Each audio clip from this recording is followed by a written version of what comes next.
ભાગવતને શ્રીનાથજીનું સ્વરૂપ પણ કહેવામાં આવ્યું. ભાગવતના 12 સ્કંદને ભગવાનના અંગો બતાવવામાં આવ્યા.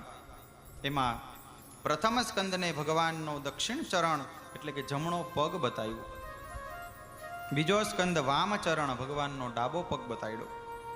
ત્રીજો સ્કંદ દક્ષિણ કરકમળ, ચોથો સ્કંદ વામ કરકમળ, પાંચમો સ્કંદ દક્ષિણ એટલે કે જમણો સાથળ બતાવ્યો. છઠ્ઠો જે સ્કંદ છે એ ડાબો સાથળ એટલે કે વામ કર બતાવ્યો. સાતમો સ્કંદ દક્ષિણ જમણો હાથ કે જે ભગવાને કેળે રાખ્યો છે તે બતાવવામાં આવ્યો. આઠમો સ્કંદ દક્ષિણ વક્ષસ્થળ એટલે ભગવાનની જમણી છાતીનો ભાગ બતાવ્યો. નવમો સ્કંદ વામ વક્ષસ્થળ ડાબી છાતી ભગવાનનું બતાવવામાં આવી. દસમા સ્કંદને ભગવાનનું સ્વયં હૃદય બતાવ્યું. એટલે જ 10મા સ્કંદની અંદર સ્વયં ભગવાન કૃષ્ણનો જન્મ થયો.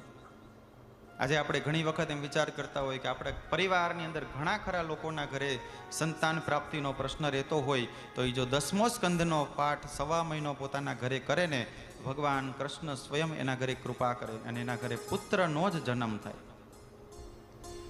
એટલે 10મા સ્કંદની અંદર ભગવાન કૃષ્ણનું સ્વયં પ્રાગટ્ય થયું. 11મો સ્કંદ ભગવાનનું લલાટ બતાવવામાં આવ્યું અને 12મો સ્કંદ ભગવાનનો વામ હસ્ત કે જે ભગવાને ઉપર રાખ્યો છે. આપણે દ્વારકાધીશનો ફોટો જોઈ, શ્રીનાથજીનો ફોટો જોઈ, એમાં ભગવાને સ્વયં જે આંગળી છે એ ઊંચી રાખી છે, એ ઉપર રાખ્યો છે હાથ, એ વામ હસ્ત બતાવવામાં આવ્યો છે ભગવાનનો ડાબો હાથ.